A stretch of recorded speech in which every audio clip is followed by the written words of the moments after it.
Hello and welcome to another episode of the Growth Podcast. I'm your host, Matt Blotti, and I am really excited today to have Annie Mosbacher back on the podcast. We had her once before when she was working at Nation Builder, and recently, almost a year ago now, switched over to doing a growth marketing agency, doing consulting on her own. And I want to talk about that whole transition, some of the stuff that she has learned along the way. I know a lot of folks that I've talked to in growth always wonder, can they do it on their own? What would that look like?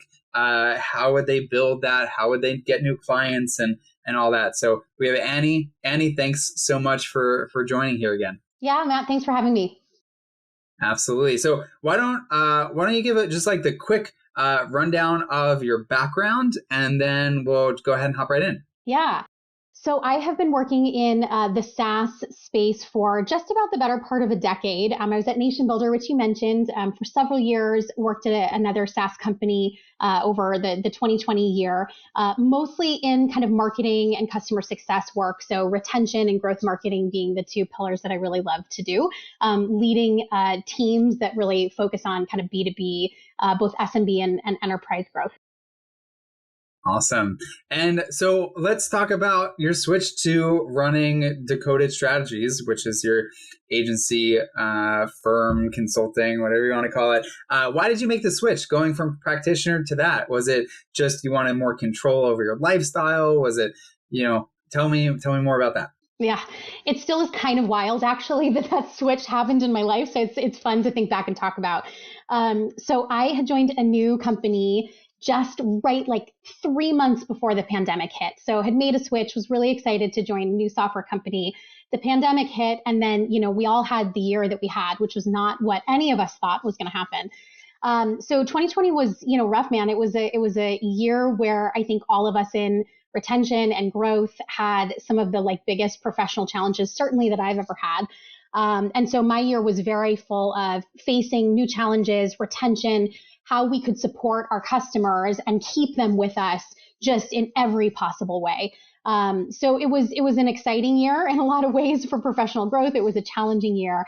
And I think by the end of 2020, when we kind of got over the hump of the pandemic, I was feeling the reality of pandemic burnout and just having, not only come off of that year, but also come off of several years of leading really large teams and thinking about, what's next for me and what am I looking for? So that was, a pivotal moment where I kind of took stock of there are these exciting projects and things that I really wanted to seek out.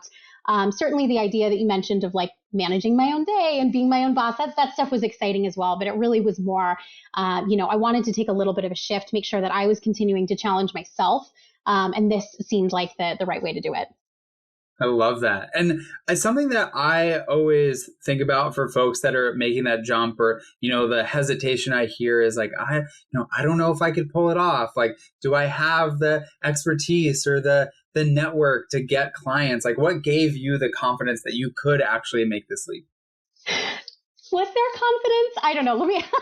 I think certainly there were there were deciding factors that came into play.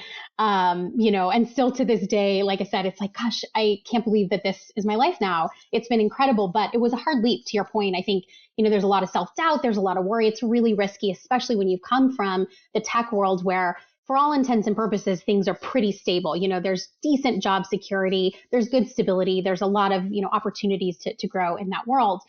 So a couple of factors for me, I think, really ended up sealing the deal. Throughout the pandemic, I just organically through my network was receiving so many notes and emails and texts, looking for thought partnership, looking for some advice and strategy around retention, being that we were in, to some extent, uncharted territory. And so, it made me realize, not only within the company that I was in, certainly we were wrestling with that, but it really just instilled a more visceral understanding that the tech world as a whole was struggling with this. So it made me realize that, there was a new vector to the market of the need for consultancy and agency work and growth marketing and retention. There are new challenges that, everybody was just trying to figure out. So I knew that there was a bit of a market for it, in particular within my own network, which was really promising. I'm not sure that I would have made the leap if I didn't have people that I knew that were hungry for that type of support. I also, at the same time as I was kind of going through this, my own process, one of my very best friends and former colleagues, Kristen, was also thinking about going off on her own. And so we just realized there was like a perfect moment of serendipity where if we wanted to take the leap, we could do it together, and decided to go into business. So that was both exciting to know that I didn't have to do it alone, but also the opportunity to work with somebody who I'd worked with before. And our partnership is such that like we bring out the best in each other. And so in pursuit of that personal growth, I thought, who better than to be able to work and build something with someone who I just think so highly of and I know will challenge me. So I think the knowledge that there was already a bit of a soft pipeline for my network and the prospect of doing it with somebody that I knew was just going to be a badass partner really helped. Yeah, that's awesome. You have the confidence that you and her could figure it out, and enough of a starting point. I think another, when I think about people making that leap, I think some like there is the I am all in, like committing to this no matter what, and then there is the other strategy, which is kind of like I'll do it on the side on the weekends and see what happens. Like, do you have any thoughts for the difference between those, or Yeah, there's certainly, I think, a place for a side hustle to happen. I think the building of an entire business with real desire to grow and scale into something significant, I don't know that that's doable as like a side hustle nights and weekends. I think there's a lot of opportunity for people who have really fulfilling careers, but want to kind of take something else on, whether from a financial perspective or, just personal growth perspective, to plug in as like a contractor or to take on a few jobs or a few gigs here or there. But for us, we really wanted to build something for the long term, build it sustainably, really like thinking ahead to like a 5-10 year mark. And I'm not sure that we would have been able to do that with as much enthusiasm and as much energy as just like taking the plunge and doing it ourselves full time. Yeah, so it sounds like a lot of it ties to what is the intention here? Is the intention making a little bit of extra money, or is the intention to build something with a very clear vision and that you want to scale up? Totally. So you're talking a little bit about how you were getting some early inbound from folks. How did you? I mean, it sounds like you just kind of worked with them and figured out, let's take something on. But how did you decide the type of work that you were going to do? Did you sit down with your partner and say, we are going to focus on X, Y, and Z type of work, and we are going to do that and deliver it? Or was it kind of more of just like, okay, this client needs this, we'll, do some bespoke thing, and then the next one, bespoke thing? Like, talk us through that. Mm-hmm. So there was a lot of intention in our early days and kind of how to tackle exactly that question. We read a whole bunch of books about starting your own business. So we tried to, seek a lot of advice. And frankly, any philosophy you could create, there's a book that backs it up. So we took from all of the resources out there what was helpful. But the big things that kind of drove how we both built our products and services as well as sought out specific types of clients, we really started with a pretty robust exercise to identify who do we believe is our ideal client? Like, what is our ideal client profile? What do we think we can deliver on? And who do we think will most benefit from those things? So when we think about building those products and services and how we wanted to start, it was really hand in hand with both our skills and what we believed we had to deliver, but also who would make the best use of that. What's the client profile? So, that client profile has changed over the course of the year. We don't, hold it hard and fast, but it is our North Star and our guiding light. And when we have deviated from that, afterwards, we're like, man, we should have known. We should have known that this was just outside of really what we've learned. So in terms of kind of where we started with our products and services, my background is squarely in SaaS growth, marketing, and retention. Kristen comes from a really deep kind of brand marketing and storytelling background. So we wanted to put those things together and think about, how do they align? How can we deliver value in a very saturated market? That's something that we think about a lot. There are a lot of marketing consultancies out there. And so we kind of honed it in on kind of a mix of both strategy and execution, in mind of growth marketing is the place that we want to start. But if you don't think about retention when you build your marketing messaging, your marketing strategy, your go-to-market plan, you're totally screwed in the long run. So we really take a focus on almost retention-minded marketing from a messaging perspective and an execution and funnel perspective as well. Before we hopped into the recording, we were talking a little bit about the difference in the type of work that you could take on, which is either like a little more focused on strategy or the like deep in the weeds execution. And you just said, there is a little bit of a balance that you've struck between both of those things. How do you think about that? Like the building an agency around like we're going to show up and like get in the weeds and like set up the systems and build the campaigns and do everything versus like a little bit more of a higher level. Yeah. Well, for the most part, we've indexed more on the higher level strategy work. There are a few reasons for that. The first is our background. That's really where we have more experience and expertise. Having come from being in executive level positions, like overseeing really large marketing and success teams, most of my work was big picture, high level strategy, delegation to team members to do some of the in the weeds. So, from both our background perspective, as well as just recognizing the greatest value we can deliver to clients, I just don't know if, me spending 20 hours over a month, like digging into segment and like plugging it into the product and like figuring out how to pipe it into something else, that's just not the greatest use of my time, frankly, because it's not my greatest strength. And I think we have other things to deliver. So that has certainly, come up in client conversations and when we've talked to leads and prospects who are very execution minded and almost don't even care as much about the strategy. They just recognize we don't have somebody on staff who can get into the weeds and kind of get into the tech and do stuff that we need. I've actually found that to be really detrimental when companies just want to go towards execution and just want to get the technical person to get under the hood. Because it can cause some spinning wheels, especially if you bring a consultant in to do that under the hood work. So we really try to encourage, like, let's start with strategy. Let's dig into what are some of the challenges you're having. Is it in onboarding? Is it in activation? Is it in retention? Are you not, building a big enough pipeline? And then from there, we can really dig into pretty prescriptive strategies and action plans that then we hand over to them to execute. Yeah, it makes sense. And it wouldn't be a growth podcast if we didn't talk about scaling in any way. So how do you think about, it's you and your partner and you're almost a year in now. How do you think about scaling your sales, right? Like it sounds like your superpowers are around the strategic stuff and how do you scale that? And is it necessarily the thing that you need to or want to do? Like how do you approach that future? Totally. So probably because my background comes from SaaS, like all I ever think about is scaling and growing and like, are we doing things efficiently? So it has been such an interesting challenge to apply that background to a services organization. It's really, really different. But I love the challenge. And I actually think there is so much that agencies and consultancies and service-based organizations can pull from SaaS companies and recurring revenue companies. So when we think about scale, there's like a couple of different ways, that we're trying to figure that out and we're thinking about it. One is certainly the types of products that we deliver.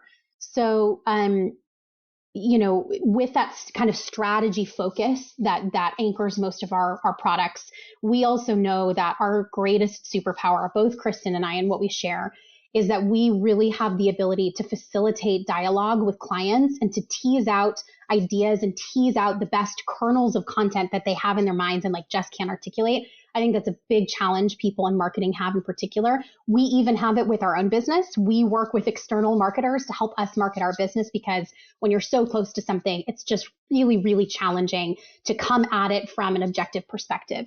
So that's really how we approach kind of our strategy sessions, our kind of strategy recommendations and findings is it's very collaborative with the client, very facilitation based so that we can pull everything we need from people.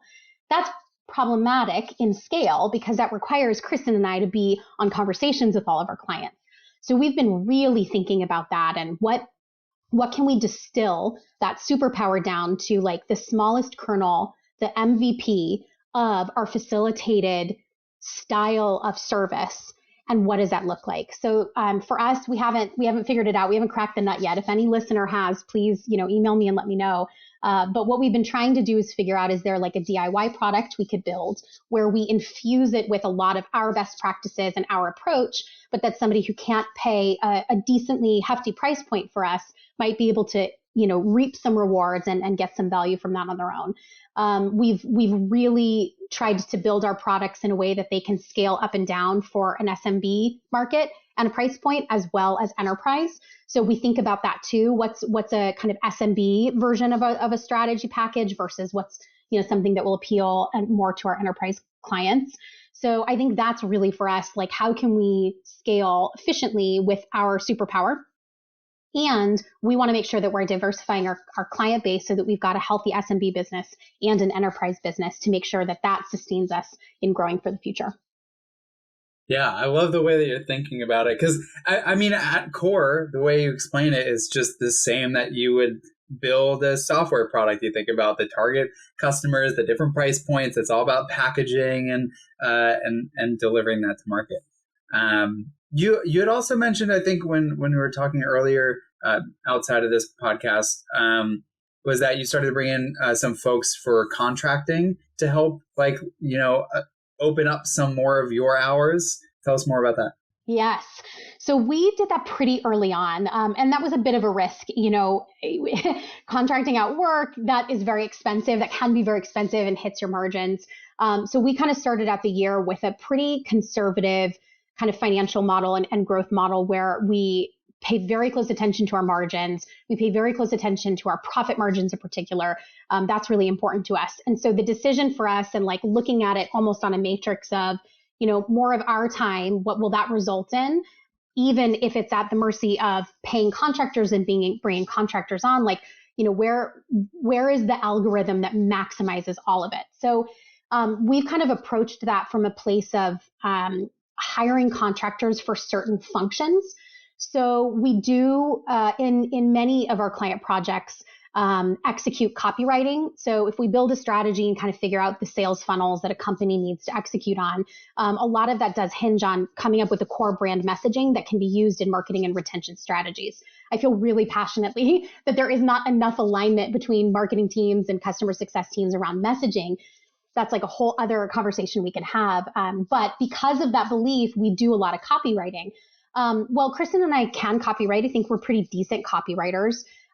We like it okay, but it isn't necessarily, the best use of our hours in growing the business, and is something that we can absolutely contract out to people who are excellent copywriters, who want that type of side hustle work, to go back to our first question, and are eager and hungry to kind of take on things, here and there.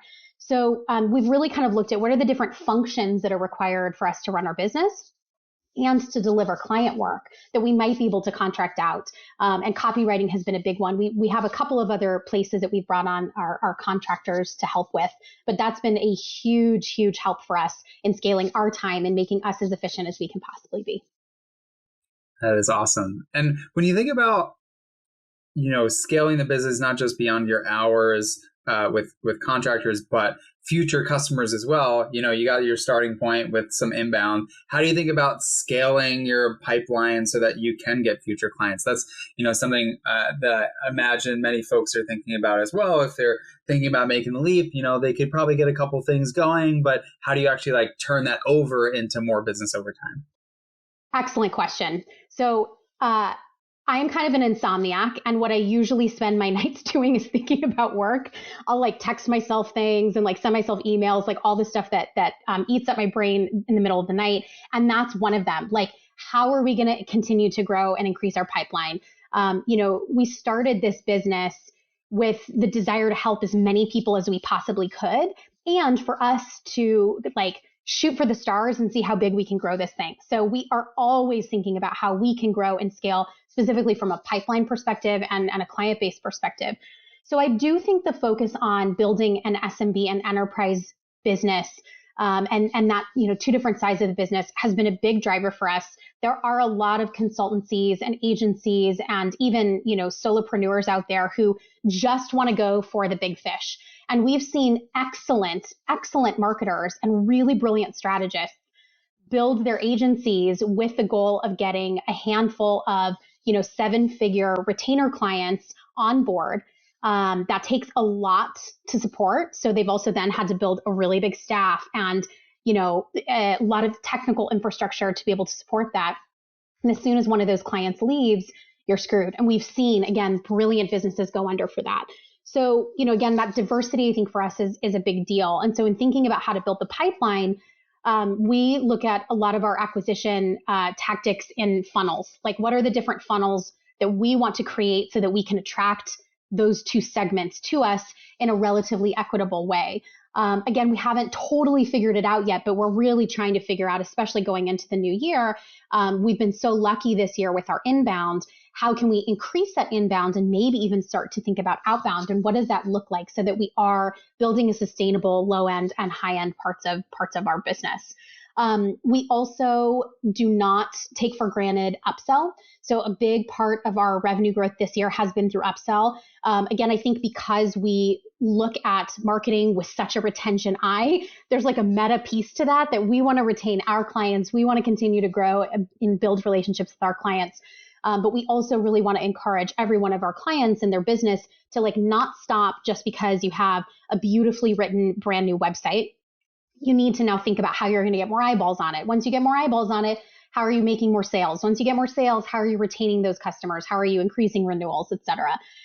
So I think that, in addition to increasing our inbound and increasing our new client acquisition, upsell strategy is going to be a big one for us. And it's something that I get really excited about, and isn't always a big focus for agencies who just want to get somebody on a retainer and then just like set it and forget it, which is not really our model. So this next question might be a little silly, given how excited you are and how much energy you have. Are you happy with this switch from in the weeds practitioner to consultant? And I guess I would add to, is there anything you explicitly miss, that you look at and say, oh, I wish I had that, but, still better off this way? Yes, totally on all of those things. So, the short answer to that is I'm so happy with the decision that I made and the way that things have been going so far.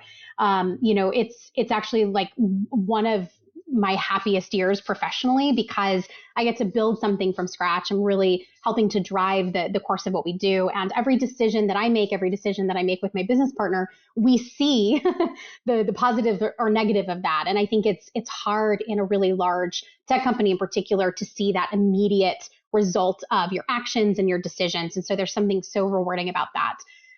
In my career, I had gotten to a point that I loved, but that also was a challenge, which is I started managing such large teams that so much of my role certainly was high level strategy, but a lot of it was about kind of the management of a relatively large organization that sat under me. And that took me away from being able to get into strategy and planning and almost the like creative strategy that I found myself really hungry for. And so that's a bit of a double-edged sword. I really miss managing people. That was always something that I loved about my career. I miss having a team. I miss running team meetings. I miss setting like massive scale OKRs, which I know is so nerdy, but I really loved that part of my job. But it has also, the absence of that has freed me up to kind of tap into almost a more creative, strategic brain that just wasn't possible when I was working in the tech grind, where there was always, crisis, or there was always a quota that wasn't being hit, and there was always, management need or hiring. And this has just freed me up to kind of engage my brain in a different way, which I'm really so thankful for.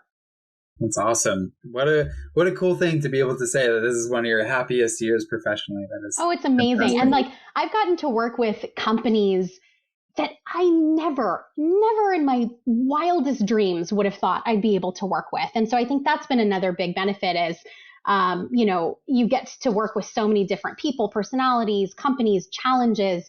When Kristen and I get on a sales call with a new company, like both of our eyes just start to light up when they describe really gnarly, hard problems because, we've either seen that before or we haven't, and we want to be able to apply interesting, ways of solving that problem. So it's been, it's been awesome.